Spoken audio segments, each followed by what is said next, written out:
McDonald's has entered a Minecraft movie universe, and Grimace, Birdie, and Hamburglar just spawned as new collectibles in the overworld.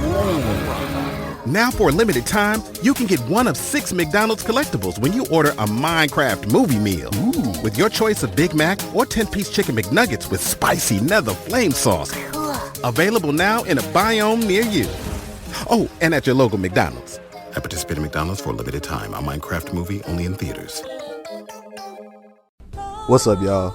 It's your boy David with Black Wealth Renaissance, and I'm here today to tell you guys about Anchor. If you haven't heard of Anchor, it's the best place to make a podcast. Anchor is a free app that has creation tools that allow you to record and edit your podcast straight from your phone. Anchor also distributes your podcast across all major platforms, including Apple Podcasts, Spotify, and many others. You can also make money on your podcast with Anchor with no minimum listenership. Anchor is everything you need to make a podcast in one place. So if you're looking to get started on your own podcast, download the free Anchor app or go to anchor.fm.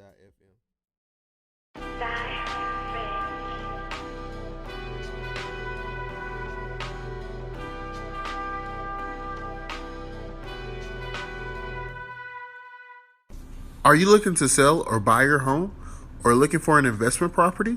Look no further. BlackWealthRenaissance.com offers a free realtor directory with realtors located across the country to help you meet your goals. Just go to BlackWealthRenaissance.com and select Realtor Directory under Resources. That's BlackWealthRenaissance.com and select Realtor Directory under Resources. Thank you for listening to the Black Wealth Renaissance podcast. Our goal of this podcast is to normalize black wealth and share helpful resources and tips we believe will be useful in attaining and maintaining generational wealth. Please feel free to rate, review, and comment on our podcast. We would love to hear feedback from you guys. Now, let's get into the show. On this episode of the Black Wealth Renaissance podcast, we talk to Ms. Rashaunascott, a real estate investor and agent born and raised on the south side of Chicago. She is the creator of Flippin, an organization dedicated to encouraging women to get into real estate and work together to build wealth as a group. As a licensed real estate broker and investor, Rashauna leveraged her real estate experience and created financing methods to begin building her own empire. Being a person that was passionate about financial literacy and group economics, she also provides others with a wealth of knowledge and offers opportunities to grow with her by investing and partnering with her on her fix and flip projects. Rashauna is truly someone who is pushing the culture forward, and this is sure to be a special episode. Now let's get to the show. Welcome everybody to episode 14 of the Black Wealth Renaissance podcast. Your boy David Bellard here, along with my fellow crew members. What's up, y'all? It's Jalen checking in. Kelly checking in, man. Jalen. Jared in here. We got our lovely host with us, lovely guest with us today, Miss Rashaunascott. So glad we could get on here. About to talk to y'all about some real estate, drop some real good gems on y'all. Yeah. Rashauna, how you feeling? I'm good. How are you? We're doing really good. Good. Yeah, I'm glad to be here, and I'm excited for you guys and what you are building. So thanks so much for having me on here. We appreciate it. We thank you for coming on here too, because we know you're a busy lady. Always all the stuff you got going on. So thank you for joining us. Many business ventures. Yeah. Yeah, many. Y'all about to learn about some dope stuff she's doing, y'all. I just want y'all to know, like, she's pretty incredible.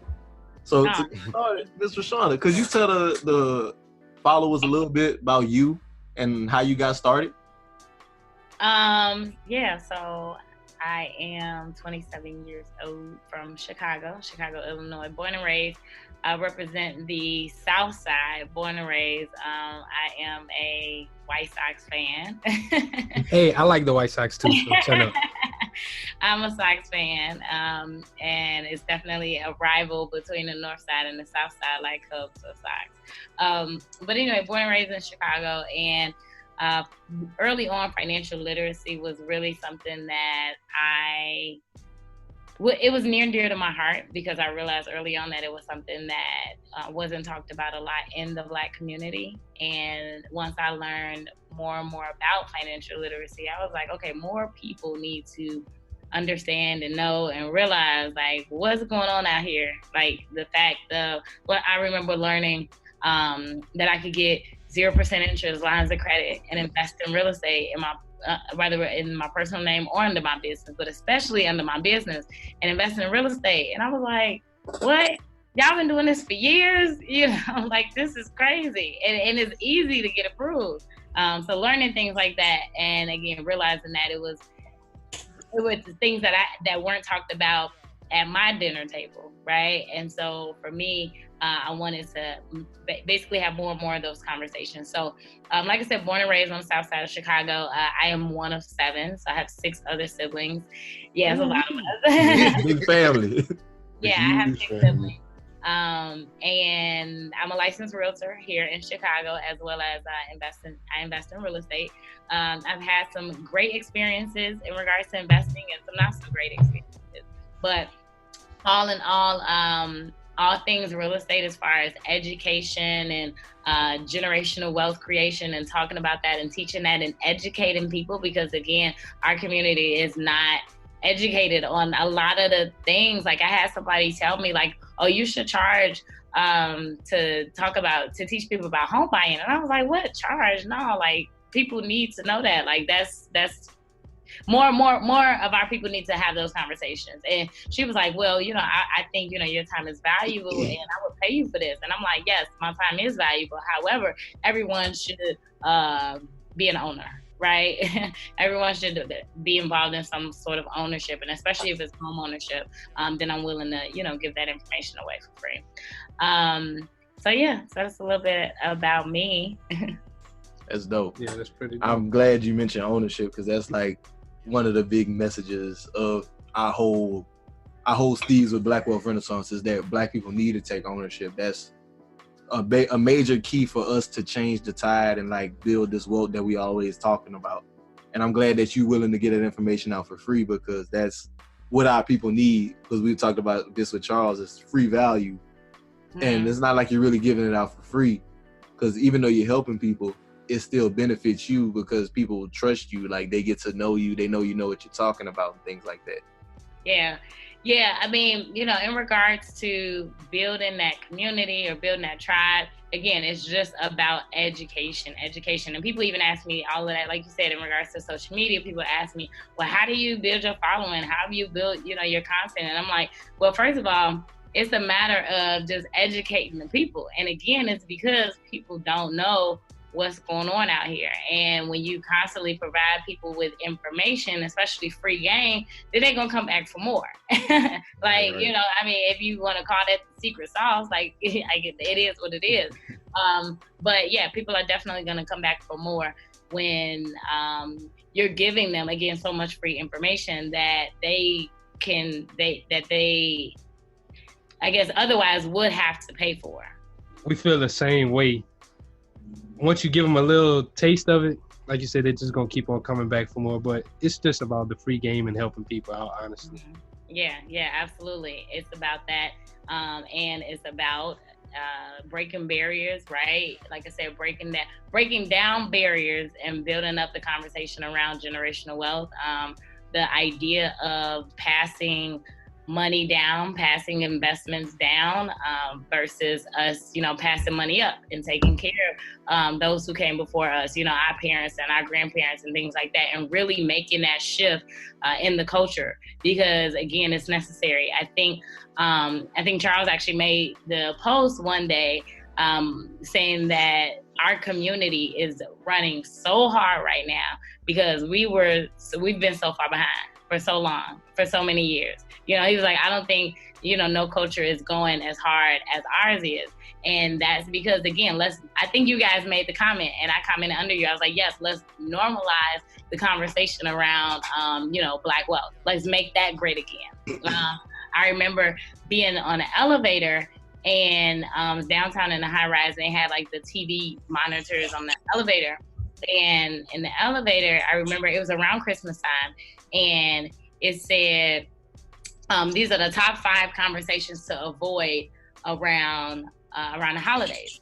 You know, when you're at your family dinners. And number 1 was funerals or talking about death, that's one of the things to avoid in regards to, making the conversations awkward amongst your family members. Mm-hmm. And number 2 was finances. And I thought that was really strange because, but of course I understand it. But, we, for whatever reason, we've been taught to not talk about our salary, not talk about our credit scores. In regards to salary, we don't want to sound like we're bragging, or we don't want to sound like, we're not making any money, or in regards to credit, we've been taught that, if you got a bad credit score, it means you're a bad person, and it doesn't. You just might have made some bad decisions or been dealt an unfortunate circumstance, right? So we don't have those conversations. And for me, it was really a matter of having more and more and more of those conversations. Like, I've created a safe space for my friends and my family. Hey, I have a 480 credit score. What can I do? And literally, like, I'm probably gonna ask you before you ask me. Like, I'm gonna say, hey, okay, what do you have going on? What are you working on? What are you doing? Oh, you're working on your credit? Okay, what's on your credit? What does that look like? Like being the one to encourage that conversation, because we've been so embarrassed for so long amongst our own people, and that's not how it should be. I think it takes that to try to change the culture, is somebody being different, somebody coming forward and being like, hey, so let's talk about this. McDonald's has entered a Minecraft movie universe, and Grimace, Birdie, and Hamburglar just spawned as new collectibles in the overworld. Now for a limited time, you can get one of 6 McDonald's collectibles when you order a Minecraft movie meal. Ooh. With your choice of Big Mac or 10-piece chicken McNuggets with spicy nether flame sauce. Available now in a biome near you. Oh, and at your local McDonald's. At participating McDonald's for a limited time. A Minecraft movie only in theaters. Try to hide, credit scores and our financials. Let's just try to talk about it, help each other out. Just work on it. And I think that's gonna help us get forward in the game and in our culture as a whole. Right. So how do you go about making that like a safe space? Like, what do you do to say, okay, let's break down these barriers. Let's have these talks. So I think the one good part about it is the education, right? So not only am I just asking you to say, oh, what's your credit score? And then we just leave it at that. Like, I want to educate you on, what it means to have a good credit score, how to break down the different 5 factors of credit. How do you understand how to build and rebuild, and how do you know who to talk to, or what companies that you can hire, or what are some conversations that you should have when you are consulting with a credit professional or a budgeting specialist, or whatever the case. So me having that education and knowing the difference between what's what, I think that helps the other individual become more comfortable when we're having a conversation, because again, it's a safe space, because I am not only, opening up the conversation, but then I'm allowing you to say, hey, this is where some things that I messed up in, and then this is what, I'm willing to learn from what you have to share with me. So I think that's how you create the safe space, because other than that, you're inquiring just to inquire. And that's not helping anybody. And I think, we've come from a culture of like where our people can be very judgmental. We're asking with other ulterior motives. Like, I'm asking you how much you make because of why. I'm asking you what kind of car you drive because, like, why? But when you shift it, and the conversation is because if you're here and you want to get here, let me help you on how you can get there, or let me point you in the right direction, because it's all about elevation. I had a conversation with a friend one day. I said, look, if we ain't talking about goals, God, and grinding, like, we ain't talking about nothing else. There's nothing else for me to talk about, because I don't know what's going on in Love and Hip Hop. I don't know what's going on in Empire. I don't know what's going on. But if you want to come and talk to me about all of that stuff and elevating and getting to the next level, like, that's the type of conversation that I want to have. So I love it. And I like my fault. You go. I was about to say, so basically, y'all, it's different when you're trying to be helpful and when you're trying to be nosy. If you come in there, you're trying to be helpful, that's a difference. People can take that advice. Absolutely. And what you'll learn is that there are some people who will still be guarded, right? Because they're trying to protect their insecurities around, having that conversation.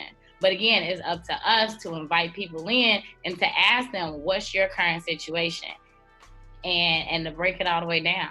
And if it starts with one conversation at a time, it starts with one conversation at a time. And even when I'm speaking to millennials or even younger generations, I'm standing up there and I'm asking people, how often are you checking your credit score? What are you doing about this or that? Do you have a budget? Do you know where your money is going at the end of every month? We need to start having these conversations. I think it can be easier when you do have a higher 600 or 700 credit score. But when you're working on say you have a 400 to 500, you're working on it, you understand the concepts and you're working on it. How do you teach other people and how to build their credit? Is there a certain way you approach them when trying to do it? If you're still working on yours as a whole. Yeah, so I actually got a call the other day, literally. Somebody was like, I'm trying to build my credit and what should I do? So I tell people that, they should, if you're in a stage where you're building, because there's two different stages to this whole credit thing, right? You're in the build stage and then you're in a repair stage. So if you're building from nothing, a ground up, like building, then I tell people, you should probably start off with getting a secured card or a secured loan or something like that. And the great thing about it is that the secured card will go under your revolving credit and the secured loan will, count as an installment loan towards your mix of credit. In regards to repair, it really just depends on the person's credit profile. Now, I am not a credit expert. I just know a lot about credit. I can do credit repair. I've done my own. And I haven't had to do much to mine, but it's just every now and then something might pop up. And it's oh no, that ain't supposed to be there. And I send a letter and I get on it right away. But I do, encourage people okay, if you need to actually repair, these are some tips that you can use. So like I said, sending the letters, to the credit bureaus and things like that. And if you're not gonna do that, then you probably need to go and hire a professional.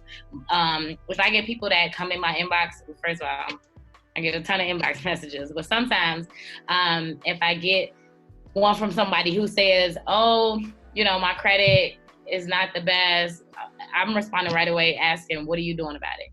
Mm-hmm. Because that's another thing too, right? We get comfortable in a place where we're used to using those phrases as a place of comfort versus what are you doing about it? Hey, I just wanted to reach out to you because I want to get started in investing in real estate and I have a little bit of cash and my credit is not good. Well, my first response is I'm not going to tell you how you can invest in real estate without, using no money, no credit. I'm not going to tell you that. I'm going to ask you, how do you go and fix your credit? Are you working on that? Because there are ways to get started. But again, it's all about your mindset and it's all in one. So I think with having the passion for financial literacy, I know that has definitely helped me in my journey and my success in real estate because I started with the basics, right? So in regards to investing in home ownership and all of that, it goes back to the basics. It goes back to the mindset. It goes back to financial literacy, credit, investments, saving, budgeting. It goes back to the basics. And going back to what you said earlier, I think that's part of why we have to normalize the conversation, because once we start to change the conversation, it'll change more people's mindsets. Absolutely. Yeah. And so many people are looking at the big picture, right? Oh, I want to start investing in commercial properties. Well, that's great. That's great. But, let's start at the basics because I'm sure we've all seen the meme floating around. If you can't manage, $100, how you manage $1 million? Yeah. That's real. That's why lottery renters broke in a year. So I see you mentioning real estate a lot. Can you tell us how you got started in real estate? Yeah, so in regards to getting started in real estate, I can't remember what came first. I feel like an old lady. So I had a mentor as well as I was given the book Rich Dad Poor Dad, but I can't remember which one came first because my mentor didn't give me the book. It was actually somebody else. But I had a mentor at the time who broke down what is ARV, what is ROI, what is CMA, what is, he really helped me lay the foundation for understanding what real estate was, the difference between an investor and a realtor, and things like that, as well as I knew that I wanted to be successful, and I didn't know which route I was going to take. But then I was like, okay, so once I read Rich Dad Poor Dad, I was like, okay, so real estate investing is going to be the way. And from then, I read the book, but of course I was like, well, what I'm gonna do next?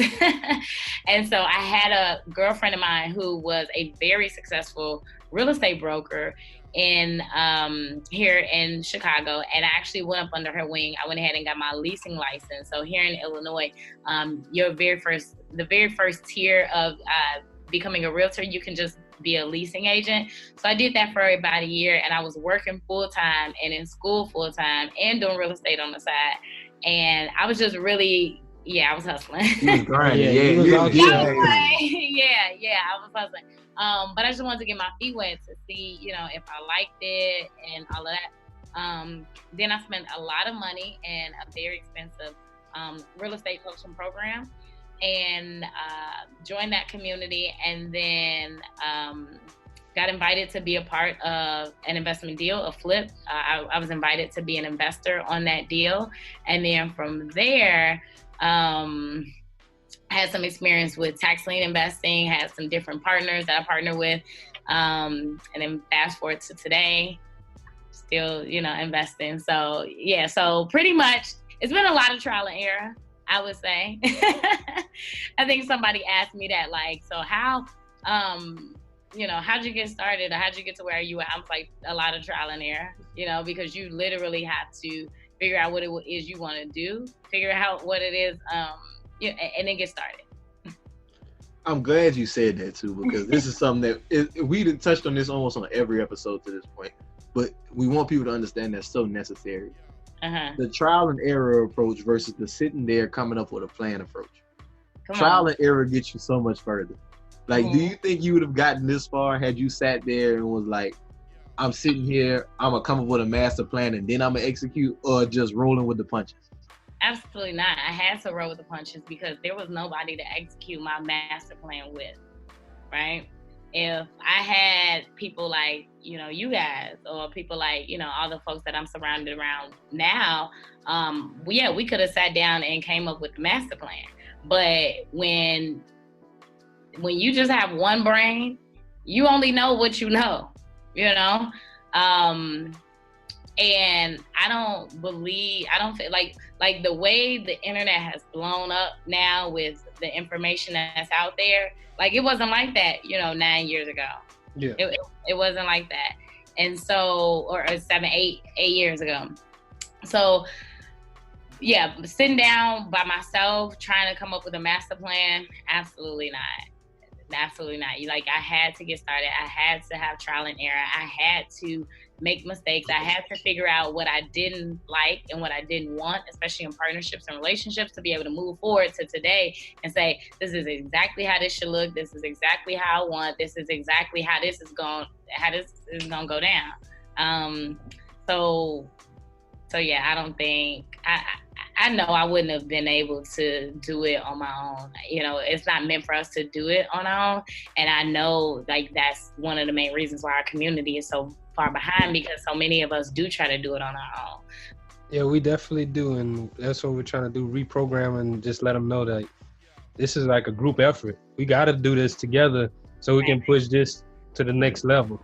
Right. What's that saying? How that saying go? Wealth is a team sport? Oh, yeah. Wealth is a team sport. Yeah. Or you can go fast alone, but you can go far together. Amen. Some of my favorite quotes, all back to back. So, Rashauna, but I like that though. With the working together thing, I did want to ask you something. So you said you invest yourself. So what made you take the route, like as a realtor, of working with investors versus doing the residential real estate? It's so funny. It just kind of happened. Literally. So again, trial and error, right? So I was going back and forth between being a realtor and trying out this investing thing. being a part of this investment group, that not working, and then trying to figure out, okay, what's the next thing that I can do? Being in some partnerships and some of those not working. And I said, okay, well, at the time I was like, okay, well, I'm going to get my real estate license. I'm going to go back and get my real estate license because that'll help me, bring in some more income. And from there, literally the day that I posted that I passed my exam, I had my first client. And it was because people already knew me for real estate. Like, the consumer doesn't know the difference between an investor and a realtor. And like, they don't know. They just know you do real estate, the general public. And so from there, from the beginning, the great thing about it is that the majority of my clients were being educated from myself and some of the other ones, some of the other folks that they're following about this whole house hacking.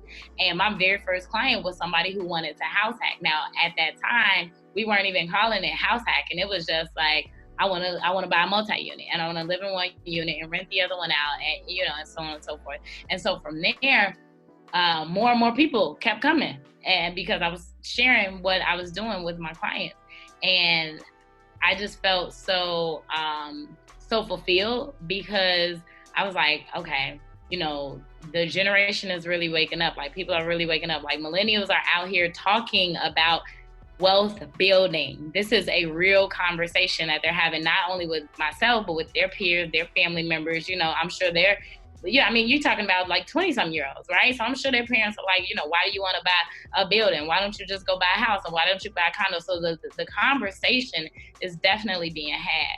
And so from there, I just found so much joy in being able to guide people in that area of home buying. And then, of course, I work with, investors as well, some who are just looking to purchase investment properties and not live in it, whether it's a flip or apartment buildings and things like that. But I think the beautiful thing is that I was able to pair my love for investing with the residential side of real estate, and it just matched up together, and then it helped my brand build on, even more, because I was able to set myself apart as a realtor by not just being, just your average or regular realtor. Now, I also still do real residential real estate too. Mm-hmm. I don't discriminate on checks. Oh yeah, you gotta get it all the way. But I just thought it was dope that you. I noticed that was one of your hashtags when we very first started following you, the investor realtor, and I really like that. Yes. Because we were trying to wholesale, we were looking for investors, realtors, and we didn't really find. Yeah, we didn't really find too many investor-friendly realtors, because they feel like you're trying to get in on their piece of the pie. But it's like, if I win, you win. Yeah, you know what? And then that's that scarcity mindset too, right? We can talk about that, whether it's a realtor or whoever it is. Like, when you operate from a place of abundance, you know that there's enough out here for everybody to get it. So there is no me, I gotta get it. Like, it's about how can we work together in this thing. And as long as it's legal, like, come on with it. Yeah. Amen. You mentioned something earlier in the podcast about 0% lines of credit. How do you get started with that? How does that work? So it depends on if you want to do personal credit or business credit, or if you want it to be secured or unsecured. So there's basically two different types. If you are looking to get personal lines of credit in your business name, then pretty much your personal credit, I think, has to be above like 700 or 720. And you can apply for those lines through your business name, and a business can be brand new, but you personally guarantee it in terms of, if you default, then the debt will obviously reflect your personal credit. But the great thing about it is that as you're paying on it, it's counting positively towards your business credit. So that's just a matter of having good credit and starting a business and applying, right? Other than that, and that's what I did in regards to purchasing my real estate investing education. So I spent thousands, and I was able to do that on credit in regards to that. In regards to business credit, it's a matter of building up your business credit And there are other companies. There's companies out there that you can hire to help you build up your business credit, or you can do it your own way by applying, for different cards, different store cards, or different lines, or different, net 30 or net 60 or net 90 accounts, and building up the slow way. There's a lot of different programs out there that will allow people to build, again, whether it's guaranteed or whether it's personal guaranteed or not. I had a like an issue, I guess, recently. I started a business. I just made an LLC. Went to the bank and they were like, I was like, I want to build up credit, and they were like, well, you need 2 years of business, tax returns and everything. And I was like, well, I just started this business, so how do I get started? And they was like, only way you get started is a secure card, and that's all they gave me. As a business? As a business, that's all they told me. So that's why I'm curious. Right, because the bank don't know. Yeah, exactly. Right. Exactly. Yeah. So that's why I think it's great to have people like you to help me learn stuff like that, because I didn't even know about the 2% line of credit. Yeah, I would definitely say if you want to just build your business credit and not personally guarantee it, then start with the smaller accounts that you can get approved for. So you have, like I say, your net 30 accounts, like your Ulines, your Grangers, your Quills, those are, or just Google like net 30 accounts. And then you want to pay on those for about 30 to 90 days. And you want to pay those ahead of time, and you want to pay those on time. And the earlier you pay those, then the sooner that it'll report, right, as far as to your business, and then the higher your paydex score as well, which is pretty much your credit score for your business. And so once you got about 3 months of that reporting to your business, which pretty much, a net 30 account is like you order something today and you get it today and you don't, own it until 30 days later. So what that shows is that you're able to show that, yes, I'm a good borrower. And so from there, you can then graduate and upgrade to, let's say, like different gas cards or different store cards, or I would say your next step up after that would probably be like gas cards, and then after that it would probably be like store cards. How do I know all of this? Is because when I was 19, I built up my business credit. I built up my business credit to $20,000 in. The NBA playoffs are here, and I'm getting my bets in on FanDuel. Talk to me, Chuck GPT. What do you know? All sorts of interesting stuff, even Charles Barkley's greatest fear. Hey, nobody needs to know that. New customers bet $5 and get $250 in bonus bets if you win. FanDuel, America's #1 sportsbook. 21 plus and present in Virginia. Must be first online real money wager. $5 deposit required. Bonus issued is non-withdrawable bonus bets that expires 7 days after receipt. Restrictions apply. See full terms at FanDuel.com/sportsbook. Gambling problem? Call 1-800-GAMBLER. Business credit, but at that time I had a mentor who I didn't really know what to do with it. So that was the process, and this was, again, years ago. So I know today, there probably are some better, more improved ways, but I know the old school way still works as well. Like you said, you went to the bank and you didn't get much luck there. So there's a lot of different ways, that you can do that. But I would say start there, and we can talk more offline if you still need help. There's some gems though. Yeah, she just dropped a whole bunch of gems on y'all. Super gems, and it's another thing I want to get into because I know it's gonna get some gems out of here. You said you were 19 when you started building your business credit, right? Yeah. One major thing you keep mentioning that is you had a mentor, and people do not talk about that enough. Like the importance of a mentor, and how do you feel like the mentor accelerated you? So the mentor actually helped, like I said, help break down a lot of the definitions, a lot of the questions that I had, because I have a lot of questions. If I don't know something, I'm curious, I'm asking a ton of questions. So my mentor definitely helped. So my mentor at the time, I was out of high school. No, I was in high school. And a girl friend of mine, we were on the dance team together. And I knew her dad did something with real estate. And, I just ended up asking. And he used to pick us up like for practice and from school and stuff like that all the time. And then I started to ask him more and more about like his involvement with real estate. And then one day, I was like, well, I want to learn. And he was like, you don't want to learn. I was like, no, I really want to learn. Like, So he was like, okay, if you want to learn, meet me at the library, this Saturday, and we're going to sit down and we're going to go over it, go over like stuff, right? And so I came, and I showed up to the library. I was a sponge. I was willing to learn, willing to take notes. And I remember sitting in the library and him writing down, like, again, the difference between this and that and all this and that. And he was a loan officer, back before the recession hit. So, of course, the loan officers were making bank. They was writing all them loans.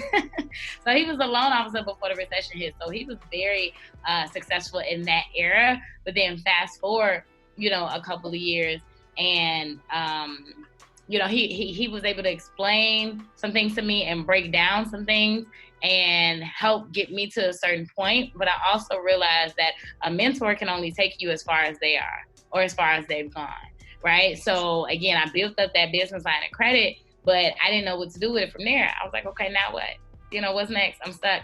And had I had someone else to help me go to the next level, then, who knows where I would be now. So I think that's also a statement in regards to not just have one mentor, but have many mentors, because, people can mentor you in so many different areas of your life that you didn't even know you needed. So yeah, don't sleep on mentors. Oh, and if you want to have a mentor, which a lot of people do these days, your very first approach shouldn't be, I want you to mentor me, or how can you mentor me? Because to be honest, most people who are really out here in the field doing what they do all the time, every day, they really don't have time. So it's really a matter of what can you do for them? Like, period. I was speaking in Atlanta, and I got off the stage, and this guy walked up to me and he was like, I want to work with you. I was like, what can you do? And he was like, all the time. Like, they hop in our DMs. They're like, hey, let's collaborate. Let's do this. We're like, okay, what do you have to offer? Oh, whatever y'all trying to do. What? Exactly. And so it's like, how? And really the conversation kind of ended there. It was really weird. And then like a week later, he inboxed me and was like, you know what? I didn't have nothing to say then, but I thought about it. Like, that's how you should approach me from jump. If you're trying to work with me, if you're trying to get my attention, like anybody, what can I do for you? And not even what can I do for you? This is what I can provide. Because sometimes you may not even always get an answer. Like, hey, I want to help you. What can I do for you?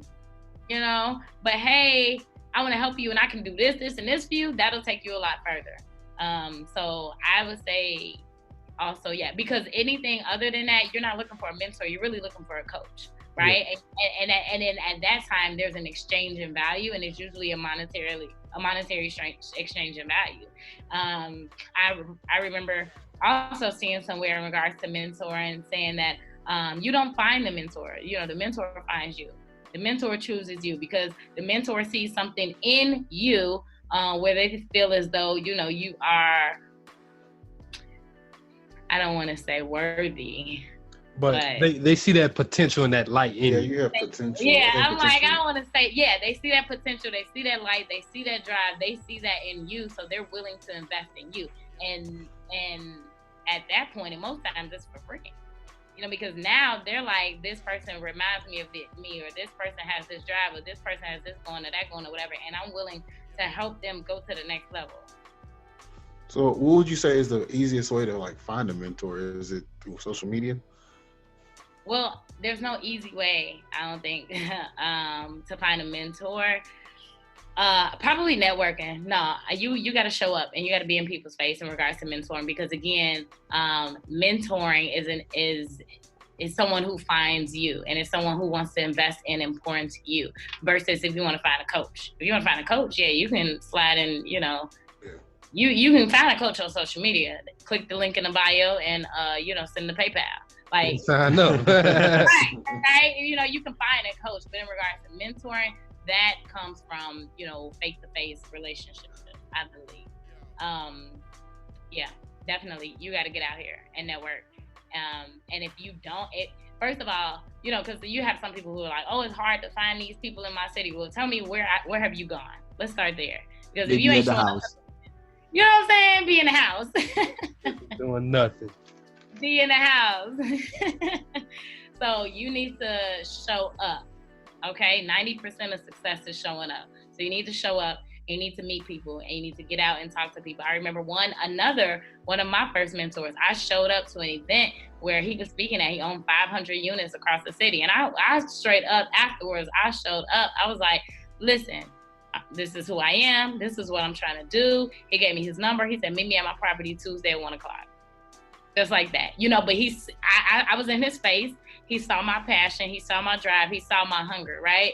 And he could have responded any kind of way, but that personal interaction, is definitely necessary. And again, and that follow up. You showed up at that property Tuesday at 1:00. You better believe I showed up on Tuesday at 1:00, and I probably confirmed either Monday evening or Tuesday morning. We still meeting. I just want to confirm, right? And from that individual, I learned a ton, right? But again, I think it's definitely that personal interaction and showing up. So another thing, I know you with mentoring and things. A lady that you tied in with is Miss Jane Bond, and I had seen a post about her a while back, with her investing and helping other people learn about investing. I'm not really sure everything she does, but I know y'all work together. And don't y'all work together with Flippin and Hills? No, So Jane, that's my boo. So she's like my big sister / best friend / she old enough to be my mama. Don't tell her I told you. But we talk like every day, and I love her. And so it's so funny that you asked. So in the capacity in which we started working together is we actually started an online course together where I handle all the back end, as a millennial, as somebody who can do social media and website, well, not really websites, but kind of like the setup, with the MailChimp and all of that stuff, right? I understood all of that, and she was the face. And pretty much she, the course that we did together was helping real estate agents land their first $1 million listing. So, she was someone who was an expert in that space.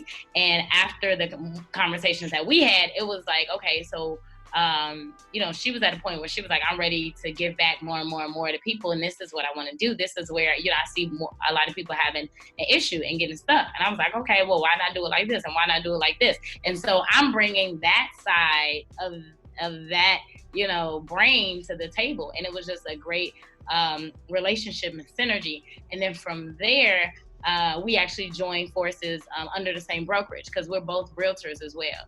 So we joined forces under the same brokerage and went under the same team. But we actually worked together. Before we worked together as realtors, we just worked together as business partners in the online space and creating an online community. The very first course that we did went really well. It went really well. We did 3 courses over the course of a year, and it turned out great. So yes, having a mentor is great. I think that's funny that you bring that up, because yes, that is an example of me bringing something to the table. And even before then, I looked for her. I found her. I said I wanted to connect with more successful Black women in real estate. And so I went online and I started Googling and I found her. And it just so happened that, she responded. And then speaking of follow-up, right? I was like, when she responded, I was like, hey, well, my first reaching out was probably like, I was probably just like, hey, I want to connect with more Black women. I see you're doing some amazing things. We'll love to connect. I'm sure it was something like that. So that's a lesson there, right? Don't be afraid to reach out, because, what's the worst you can get, right? Is a no. And then from there, I was like, she responded. And I was like, well, if you're ever in Chicago, hit me up. She said, I'll be in Chicago. I'm sure I didn't say hit me up, but she said, if you're ever in Chicago, I would love to meet you. She said, I'll be in Chicago in 3 months. So in 3 months, I followed up, of course, right? Hey, when are you coming to Chicago? Then from there, we sat down, we had a 3-hour conversation, and the rest is history. And like I said, fast forward to today, she's an amazing asset in my life, and mentor, and like I said, friend and sister and all of that. But yes, it's because I reached out. I wasn't afraid to reach out. I wasn't afraid of rejection. I made sure I followed up. And then in regards to a partnership, this is what I can offer. This is what I can do, and not expecting anything from anybody. And the great thing about it was that I was actually coming out of a business relationship where I had felt so manipulated and I had felt just so taken advantage of. And the conversation that I had with her, like, I didn't have to explain my worth. She saw it in you. She saw it in me. You know, I didn't have to explain it. Like, she came, like, this is what we gonna do. And I was actually surprised, like, yeah, that's what we gonna do. Like, you feel me, girl, I'm with you. I was like, yep, that's exactly what we gonna, and it was such a breath of fresh air, you know, to be able to be with a partner like that, where it wasn't about the money, you know, it was about the commitment and the passion and showing up. I like how he mentioned flipping in heels, though, because I would like for you to get into what is flipping in heels and how did that start? So flipping in heels, my baby. So flipping in heels started when I was having a conversation with a guy.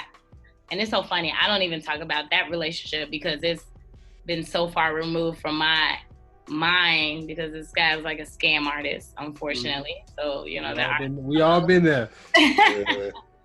And so we were having a conversation about, well, my brand was already growing, and pretty much about like just growing it even more and taking it to the next level. And I was pretty much kind of doing loans. Well, I wasn't really doing loans. I was pretty much marketing for individuals looking for loans and individuals who needed gap funding and all of that stuff from all across the country. And I was like, man, it'd be dope if I'm like flying out over here and over there and meeting up with these people who were funding their loans, you know, in Florida or in Texas or in California or wherever the case. And, you know, because I'm building these relationships from all across the country, I'm out here marketing it and people are reaching out and I'm having conversations. And it'll be pretty cool if that could turn into something even bigger. And so from there, you know, again, that relationship ended. And then fast forward around the time that I was just searching for that woman before I even connected with Jane, I was like, man, who is, and I think I've shared this on Charles's podcast, I said, who is the female Jay Morrison? Like, that was what I asked. I was like, who is the female Jay Morrison? And I thought about it, and I was like, well, I can't think of nobody, you know, and if there's nobody out there, then, you know, why not become her? And you know, you want to see. Huh? You got to be the change you want to see. Absolutely, you got to be the change that you want to see, and if she's not out there, and there's opportunity and missed opportunity because there's nobody else who said I'm gonna step into this role either. And again, not even so much like shout out to Jay Morrison, but even not even just saying I want to be him, but what woman is operating in this space? Period. You know, on the social level, because again, yes. Women have been out here killing it in real estate for years, but I didn't know any. I didn't see any. They weren't in my sphere of influence. So because she wasn't within my circle, then I created her, and then the circle was created.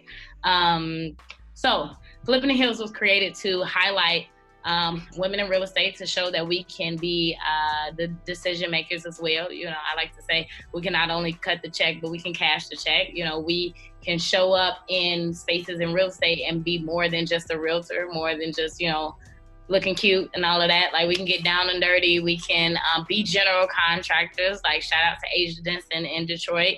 Shout out to Asia. You know, we can be you know, general contractors, wholesalers. You can own all these properties like Aisha. We can be developers. Yes, you can own all these properties like Aisha. We can be, we can own a fleet of trucks, right? Like Erica. We can just do so many amazing things and just highlighting more and more women in the investing space. So I created Flippin' the Hills to be that, to highlight that.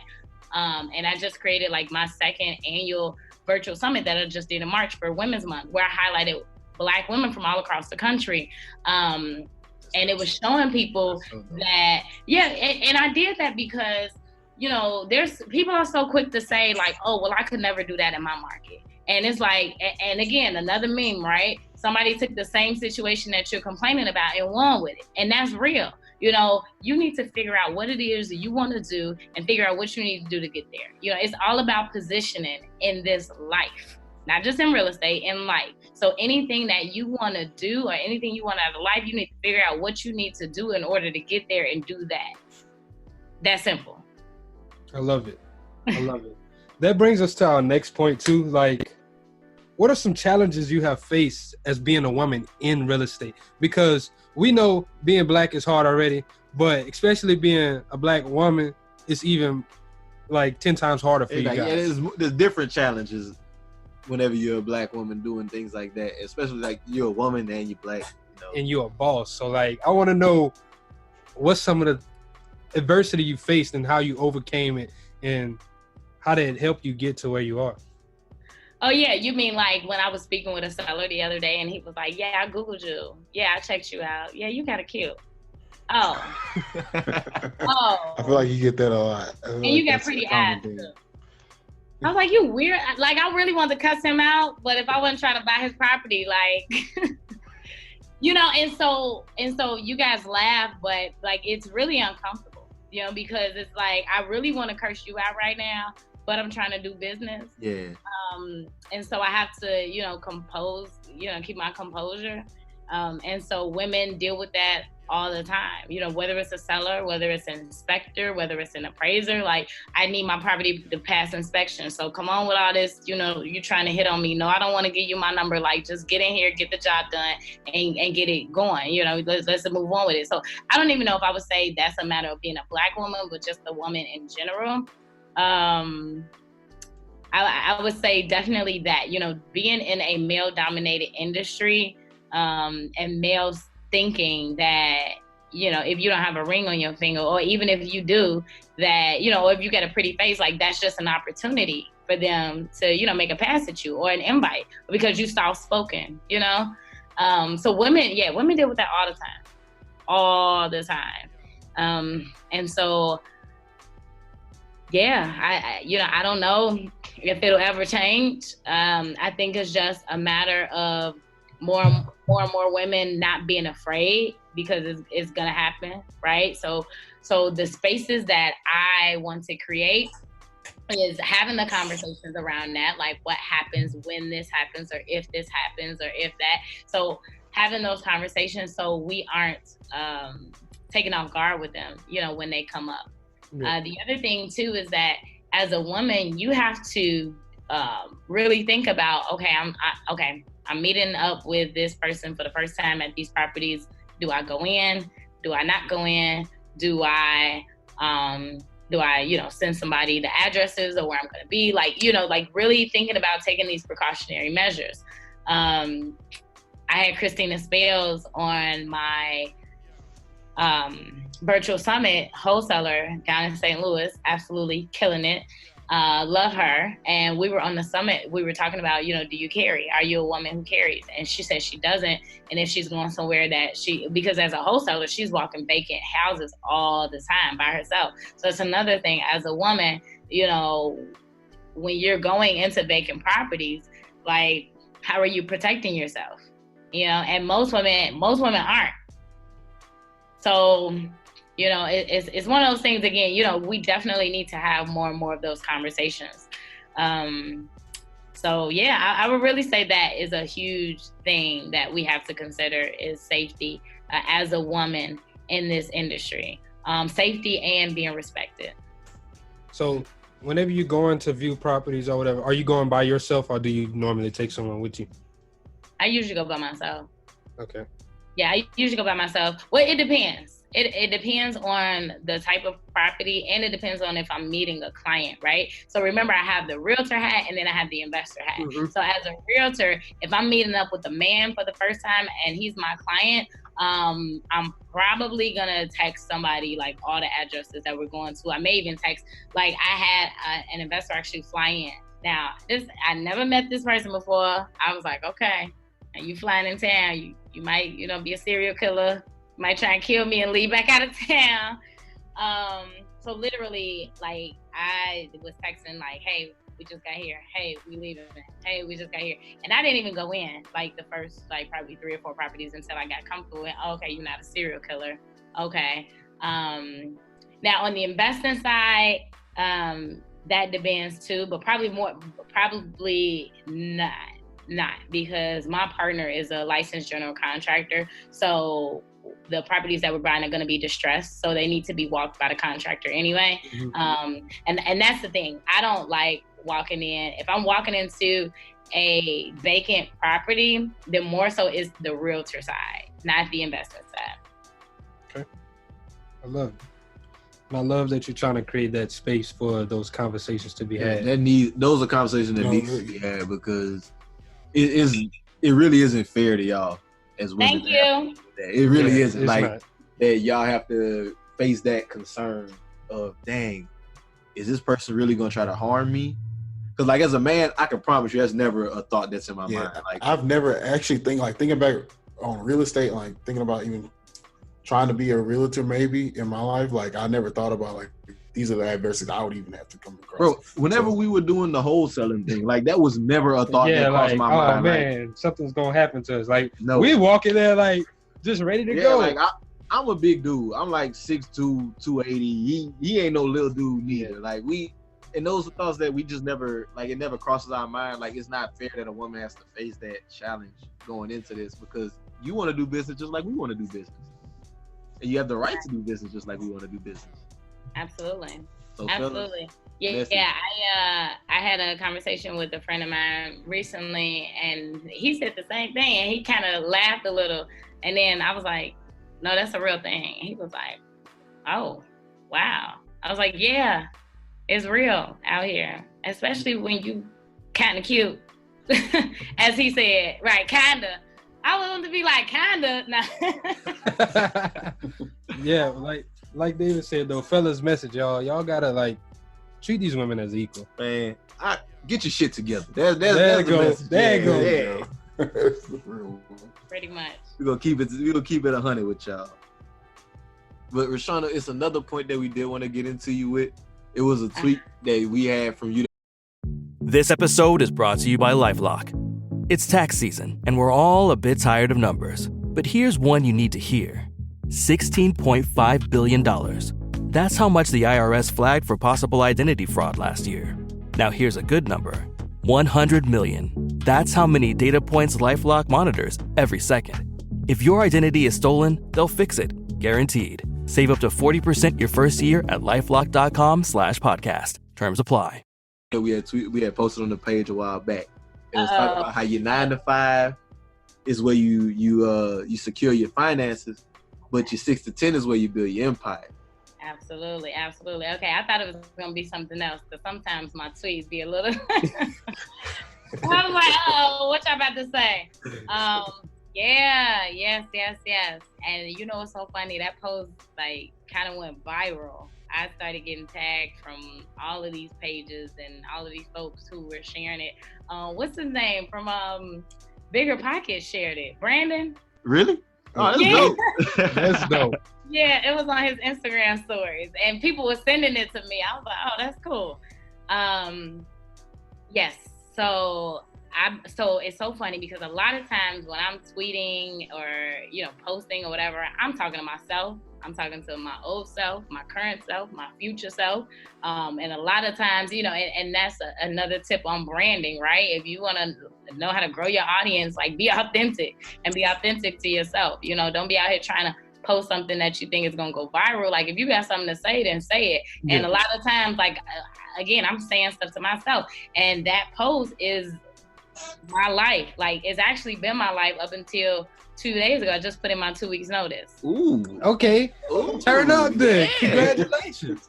Thank you. So yeah, with a 9 to 5, paid the bills, and a 6 to 10 built the empire. And I mean that. Like I'm getting off work and I got showings, I got meetings, I got this, I got that. Like I'm not getting home sometimes till 9, 10 o'clock. Like a lot of times. And I mean that wholeheartedly. The reason why, like I've shared, on social media, or I've shared on different podcasts, like, yes, I do have a 9 to 5 and things like that. But at the same time, a lot of people from my 9 to 5, like was following me too. So I was, I was a bit reserved on, as far as what I shared. I was who I was before I got there, first of all. And so my brand just continued to elevate and it continued to grow. But I wasn't out here like, yeah, I'm doing this because I'm about to quit my job. Like, nah, because I think one of my managers followed me too. So I wasn't out here like that with it. But, you know, giving the people game, giving the people this, like I made another tweet, don't quit your job until you own your property. Like that was my goal for myself. That was my rule. And now like I got 3 flips going on, 3 more under contract, looking at some commercial properties. Like that's real. So I put that out there because again, that was my truth. And those are some of the conversations that I had with myself or amongst peers. And that's what I wanted to share with other people because it's real out here. You need to have these goals if you're trying to get to someplace. Like your 9 to 5 pays your bills and your 6 to 10 builds the empire. And I mean that wholeheartedly because that was my life. That's what I was living. So I believe it. And I look, I get it. It's hard out here. It's real. But you know, your mission has to be bigger, you know, than your fear. And I want to lead into that because we got 9 to 5s too. So we on the same path as you. But like, how are you able to get freedom with, like, I see you going to a lot of conferences and everything. So how are you able to still keep your 9 to 5, but also, I guess, leverage whatever way you leverage to where you can say, okay, I got this I got to go do, guys. Like, how are you able to do that? So the great thing about it is that, one, I do have a business partner. So my business partner runs the management side of the projects and things like that. So that's helped tremendously. For 2, I mean, I was using my sick days, my personal time, my vacation days. I was using what I had to do I just got that where I wanted to be. You know what I'm saying? I was doing what I had to do. Like, period. You know, you're leveraging. Right? I remember for 1 year, I think it might have been 2016, leverage was my word for the whole year. I need to know how I can leverage my time, my relationships, my friendships, my finances, this job. I need to leverage y'all. I need to leverage everything because it's always about the next level. So yeah, you got them sick days, call off. Like if you're gonna go to a 3-day weekend that's gonna change your life, forget that job, you know? Be humble, right? And be grateful that you have a 9 to 5. And I would remind myself, like, I am grateful. I'm thankful. You know, I'm thankful for the opportunities to do this and to do that. Because again, you know, the 9 to 5 paid the bills. But it got to a point where I didn't even know when payday was. Like, you know, my text message came in, you know, you had a direct deposit. Like, oh, okay, that's cool. You know, like it got to a point, but versus, you know, and it's funny because they joke at work, right? When you say, your coworkers say, you say, oh, it's payday this Friday? And then they make the joke like, oh, you must be all caught up. Like, you know, they make the joke like, oh, because you're not living paycheck to paycheck. Like, yeah, actually I am. I actually past that, you know? And that's not bragging, but you have to get to the point where if you want more for yourself, you can't remain stuck. You got to move different. You got to do stuff different. Like, I don't even have a TV, right? Well, okay, I'm lying. I got a TV. It's on the floor, not plugged in. Hey, shit. It's not doing you no good right now. So when I barely watch TV too, so. When do I have time to watch TV if I'm working my 9 to 5 and then I get off and I'm legit working my 6 to 10, right? And even on top of that, like during my 9 to 5, like I remember being there a couple months. I was like, they probably think I'm a lame because like I don't go to lunch with these people. Like I just come and do my thing because I don't have time. My hour lunch break, I'm talking to attorneys, clients, lenders, appraisers, inspectors. Like, you trying to get shit done. We working over here, you know. On my breaks, I'm taking calls, you know. So it got to a point where it was costing me too much to be at work. Dang. Yeah, that was my next get to that question. point. How did you know when you like, okay, it is my time. I got to get out of this. I got to get out of the 9 to 5. You know, I've done it long enough now. It's time for me to be financially free and do my own, you know, be my own financial earnings. So I cried. I cried because I was overwhelmed in the job. I was not fulfilling my clients' needs. in my real estate business, and my real estate is my passion. And here I am sitting at a desk in an office with some people that I really don't care about. And my passion is calling me. Like, it's gotten to a point where again, it is costing me to be here. I'm losing money being here because I'm missing out on deadlines. I'm missing out on opportunities that I could be spending doing this and doing that. And I cried, and I'm not even an emotional person. I was sitting at my desk crying because I was so overwhelmed with the amount of work that I had to do with juggling between real estate and working this job. And I got some prayer. I was able to call up a spiritual advisor of mine, and she prayed for me, and she was like, it's time to go. That's powerful right there. Yeah, I got the green light from the man upstairs. And I was so anxious. I was so overwhelmed. And that's not me. Like, I'm just real free flowing, laid back. Like, I just be chilling. I just want to, do business. I just want to get stuff done. And that's not me. And knowing that I was upside down and feeling overwhelmed, in hindsight, like, that's not what I'm supposed to be doing. That's not where I'm supposed to be. And the funny part is I was kind of holding out. I was holding out because I wanted to do this, and this before I quit this job. And everything that I kept trying to do, God, he smacked it down.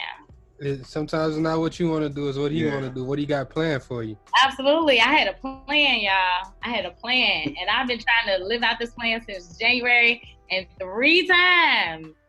And then on the 3rd time, I just laughed. I was like, okay, all right, so you want me to do that. All right, okay.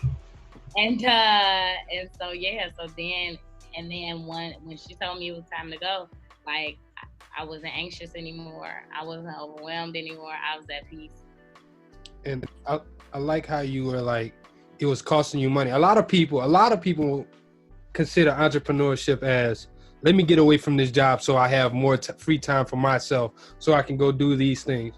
No, you're still getting things done, but you are also able to work that job, like you said, to support yourself, but to where the point where you built up your business to where, okay, now I got so much money I'm making on this side, it's costing me money to be here. So I feel like a lot of people should take from that method. Like, if you're not making enough money to where your job is costing you money, please don't leave it. Please don't leave it. Stay at that job. Stay there. Stay there again to continue paying your bills and to continue building. If you have a passion, because I think that's the part where it's like, man, I gotta, I don't really want to be here. But how hard are you working at that other thing you claim you want to do? Because most people not working that hard. You're not working as hard as you think you can be working, right? You can be doing a lot better. You can be doing bigger things and better things. And you can be more intentional about the way that you spend your time. And you just got to get real serious about it. You got to stop complaining and get to work. Like, it got to a point where I stopped complaining about my job because, again, I was grateful to have a job. Because, what's so funny is before I got this job, I was an entrepreneur for about 1.5 years.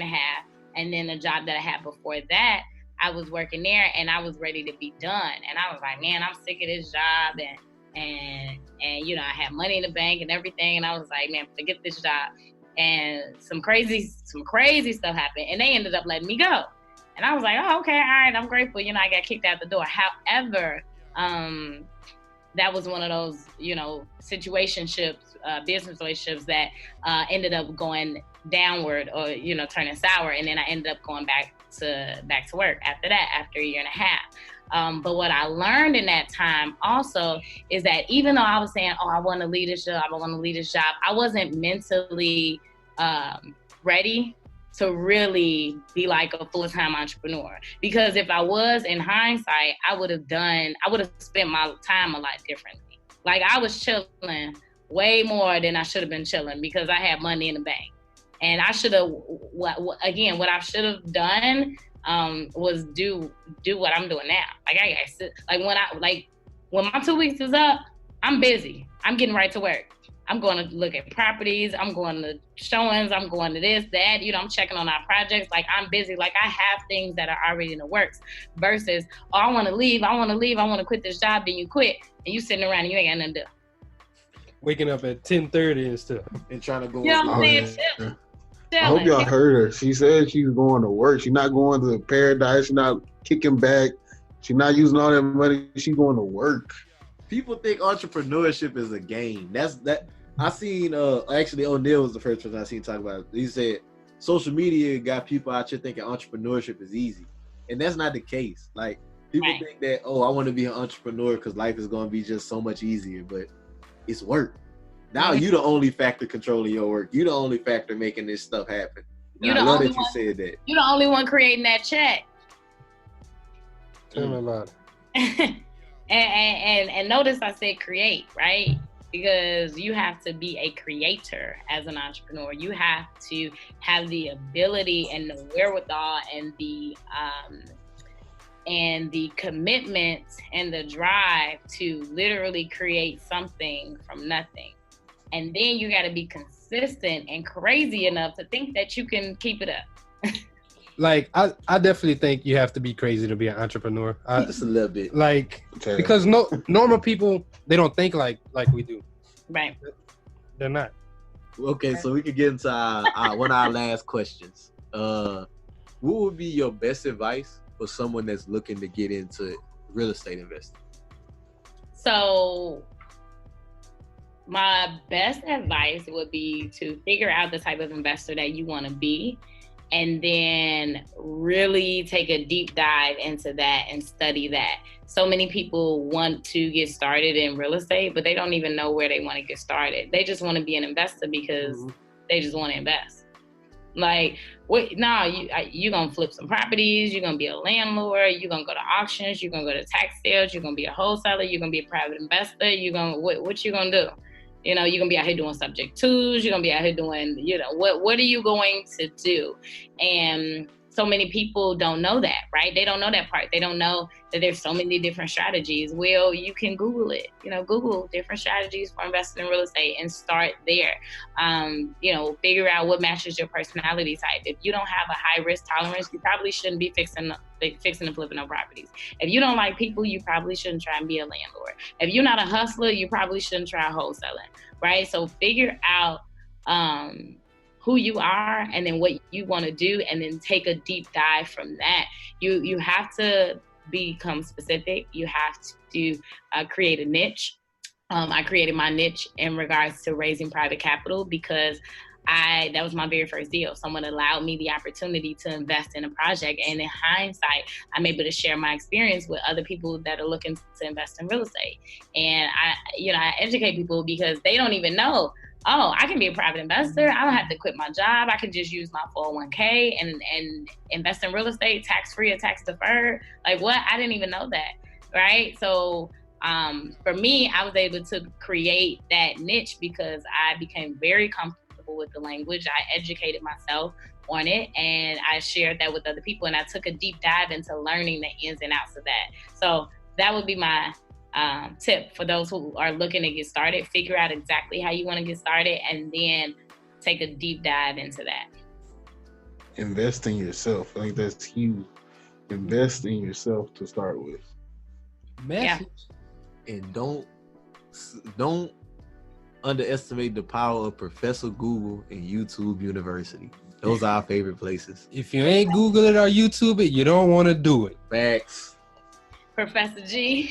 Oh yeah, that got me through college. Yeah, that's what we gonna call it, Professor G. Google. Yeah, I like it. And YouTube University. YouTube University. So we're gonna move into our last segment before we let you go in. We know we've been taking up a whole bunch of your time. So our last segment is what's on your timeline. We just want to talk about something that you've seen recently that had an impact on you, or something that you want to comment on, even if it's something that you've posted that was very impactful. So I'll let you start. Okay, so hold on. Let me look at my timeline. You good? So no, it's gonna be good because it's gonna be quick because I already know what it is. I posted it earlier today, and I was like, I know that's right. Do the stories count as your timeline? Oh yeah. Yeah, it's social media. Okay. This is a good question too. So, in my stories, I put, I reshared it from the Girl Confident page, and it says, "Don't fake it till you make it. Practice until you are genuinely confident." Boom. Okay, let me say that again. It says, "Don't fake it till you make it. Practice until you are genuinely confident." And this resonated with me again, right? So much of what I share and post and all of that stuff like resonates to me. Like, if y'all get a message out of it, great, but I'm really talking to me. And so people for a long time, you know how you first of all, perception is reality, right? Mm-hmm. Perception is everything. People perceive things, how they gonna perceive it, whether good, bad, ugly, whatever. Like you can't control that. And for a long time, because I was trying to get ahead in real estate, it looked like I was winning in real estate. And for so many people, they were like, "Oh, I see you doing this and you doing that and you doing." I'm like, "Man, I ain't did nothing yet. Like, I'm really just trying." Like, you see me going to workshops and meetings and conferences and seminars, and you see me doing all of that. And in hindsight, the great thing about it is that when I actually did, get my license, like I posted, I had my license and I had my first client. It's because that brand recognition and that brand awareness, like people already knew me for real estate because I was trying. And, I also say I looked like I knew what I was doing long before I actually did. Because again, I was trying. So it wasn't the whole fake it till you make it. And I'm not going to be honest, like I struggle with that because I'm like, okay, I want to make sure that I'm reserved and I'm not showing, and I'm not acting like I'm doing something that I'm not, which I'm not. But at the same time, people will perceive it that way. But in essence, I'm just doing what I'm trying to do. Like I'm really out here trying. And the great thing about it is that when my credentials and my knowledge and my education and everything else caught up from the mistakes that I made, like boom, the confidence was there. And the brand and the following and the engagement, that was already there because people were already comfortable with me and people could already familiarize themselves with me and, they could relate. And from there, I think that's huge.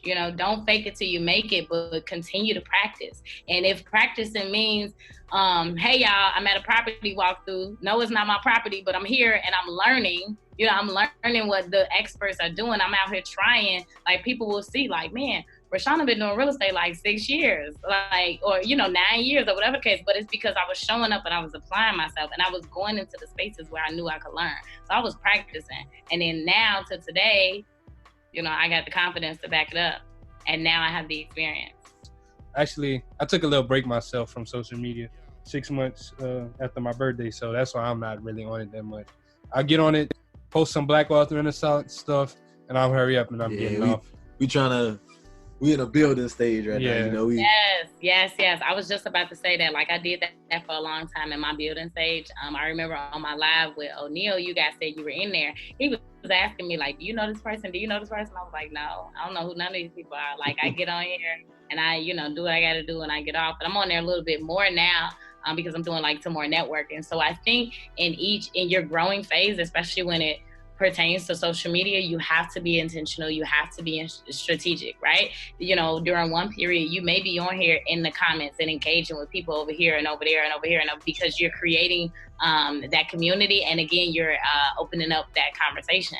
But if you're just on there to, put your content out there, then just be on there just doing that. But I think definitely in that growth phase, I definitely feel you. I definitely understand you. I've even had to take my breaks. And I think, it also is a matter of what's on your timeline when you are scrolling. Like, I don't follow gossip pages. I don't follow celebrities. I don't follow none of that stuff. And so when I scroll down my timeline, I'm seeing nothing but positive, good news, good images, investing, real estate. Like, that's what I'm seeing. So I am feeding off of that.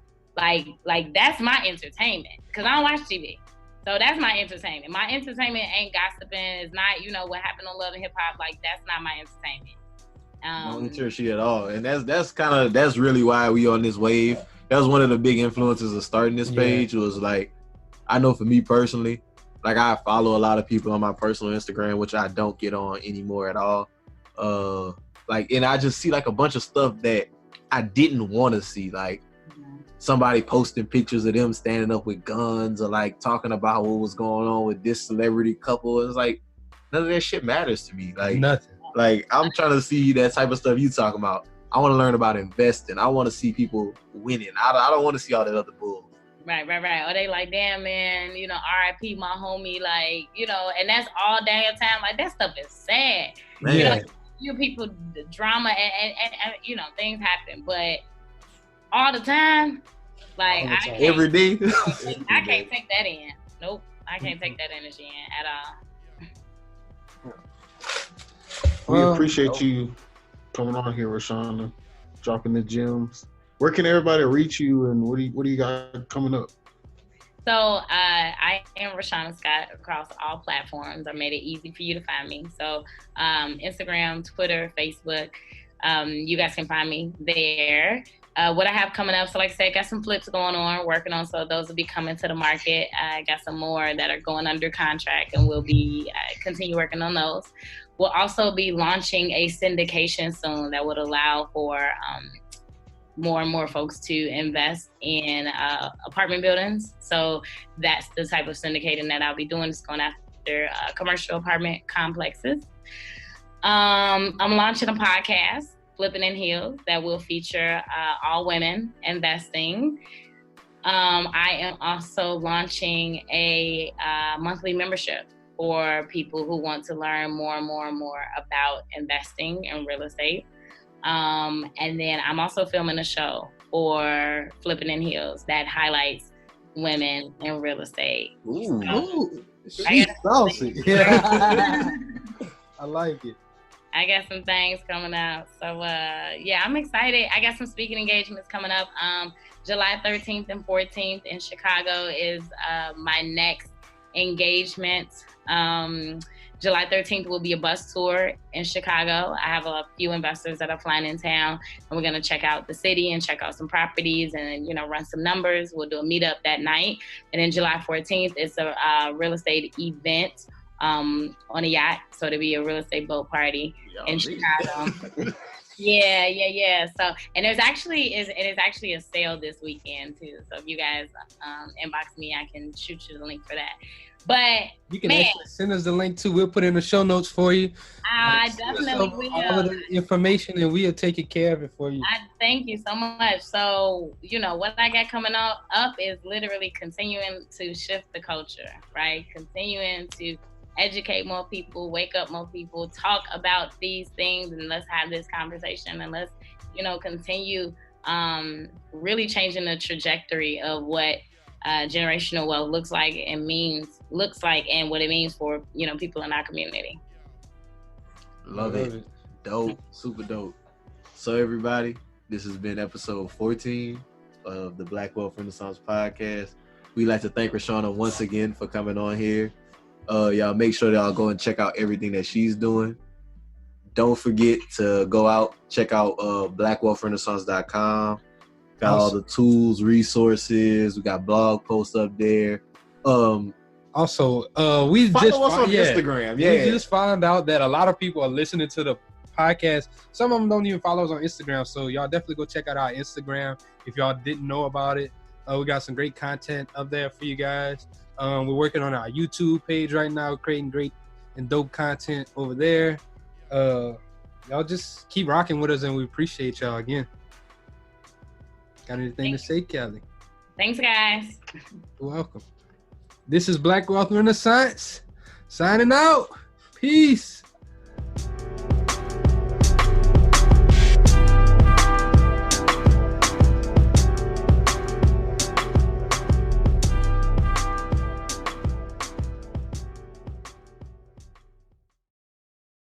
McDonald's has entered a Minecraft movie universe, and Grimace, Birdie, and Hamburglar just spawned as new collectibles in the overworld.